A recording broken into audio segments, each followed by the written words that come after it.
ইনকিলাব জিন্দাবাদ জিন্দাবাদ জিন্দাবাদ ইনকিলাব জিন্দাবাদ জিন্দাবাদ জিন্দাবাদ শহীদের রক্ত হবে না কো ব্যর্থ শহীদের রক্ত হবে না কো ব্যর্থ ইনকিলাব জিন্দাবাদ জিন্দাবাদ জিন্দাবাদ সামনে লড়াই কমরেড গড়ে তোলো ব্যারিকেড সামনে লড়াই কমরেড গড়ে তোলো ব্যারিকেড কদিন ধরেই এলাকার বাম দলগুলির আন্দোলনে ব্যতিব্যস্ত খড়ডিহি থানার বড়বাবু অসীম পাত্র।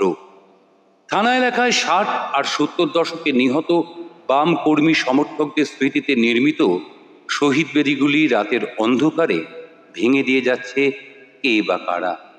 শুরুতে ব্যাপারটাতে তত গুরুত্ব দেয়নি বাম দলগুলিও, শাসক দলের বিরুদ্ধে অভিযোগ তুলেই ক্ষান্ত হয়েছিল তারা। কিন্তু শহীদ বেদি ভাঙা যখন নিয়মিত ঘটনা হয়ে দাঁড়ালো, তখন ছুটে এলো টিভির রিপোর্টারেরা। ব্রেকিং নিউজ হতে শুরু করলো খড়ডিহি থানা এলাকার শহীদ বেদি ভাঙার ঘটনা। আর তখন থেকেই বাম দলগুলিও নেমে পড়েছে একেবারে কোমর বেঁধে। ইনকিলাব জিন্দাবাদ জিন্দাবাদ জিন্দাবাদ ইনকিলাব জিন্দাবাদ জিন্দাবাদ সামনের বিধানসভা নির্বাচনের আগে এটা তো তাদের কাছে একটা বিরাট ইস্যু। প্রতিক্রিয়াশীলেরা নাকি বামপন্থীদের মনোবল ভেঙে দিতে ঘটাচ্ছে এই ঘটনাগুলি। সমস্ত দলের শীর্ষ নেতারাই সভা করে গেছে খড়ডিহি থানা এলাকার বিভিন্ন জায়গায়। আলাদা আলাদা করে স্মারকলিপিও জমা দেওয়া হয়েছে থানায়, কমিশনারেট থেকে শুরু করে স্বরাষ্ট্র দপ্তরেও। দোষীদের খুঁজে বার করতে নির্দেশ এসছে মুখ্যমন্ত্রী তথা পুলিশ মন্ত্রীর দপ্তর থেকেও। এ পরিস্থিতিতে কি করবেন ভেবে অস্থির অসীম পাত্র। শেষ পর্যন্ত এক খোঁচর তার কাছে পৌঁছে দিল একটা সূত্র। একজন ধুতি শাঁট পরা বয়স্ক লোক নাকি রাতের অন্ধকারে একা একাই ভেঙে বেড়াচ্ছে শহীদ বেদিগুলি। বাড়ানো হলো রাতের টহলদারি। শেষ পর্যন্ত ধরাও পড়ল সেই বেদি ধ্বংসকারী। কিন্তু তার পরিচয় জেনে সবাই, কারণ তিনি আর কেউ নন, সুবোধ দাশগুপ্ত।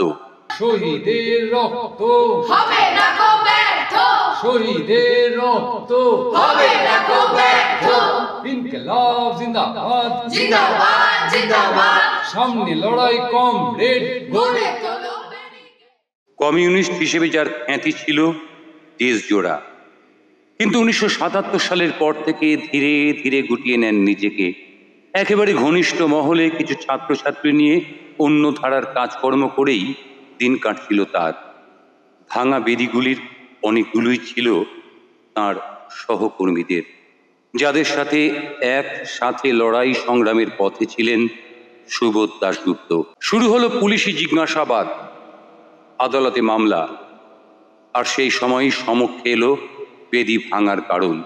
সুবোধবাবু সাফ জানালেন, যে সমস্ত মানুষ প্রাণ দিয়ে এ দেশে বামপন্থা প্রতিষ্ঠার কাজ করে শহীদের মৃত্যুবরণ করেছেন, তারা আজকের বামপন্থীদের কাজকর্ম দেখে আর থাকতে চাইছেন না শহীদ বেদির ফলকেও। লজ্জায় ঘৃণায় তাঁরাই নাকি সুবোধবাবুকে নির্দেশ দিয়েছেন, ধ্বংস করে দাও বেদিগুলি। ঘাতকের বুলেটের বদলে ব্যালেট নয়, শহীদেরা চেয়েছিলেন মানুষের মুক্তি। আর সেটাই যখন ব্রাত্য, তখন শহীদদের পথের ধারে ফলক হয়ে থাকার কোনো প্রয়োজন নেই। তাই তিনি নিজেই ভেঙেছেন একের পর এক বেদি, মুক্তি দিয়েছেন সহযোদ্ধাদের, মুক্ত করেছেন অপমান থেকে।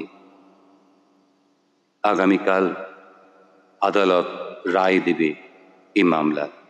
ইনকিলাব জিন্দাবাদ জিন্দাবাদ জিন্দাবাদ ইনকিলাব জিন্দাবাদ জিন্দাবাদ জিন্দাবাদ শহীদের রক্ত হবে না কো ব্যর্থ শহীদের রক্ত হবে না কো ব্যর্থ ইনকিলাব জিন্দাবাদ জিন্দাবাদ জিন্দাবাদ সামনে লড়াই কমরেড গড়ে তোলো ব্যারিকেড সামনে লড়াই কমরেড গড়ে তোলো ব্যারিকেড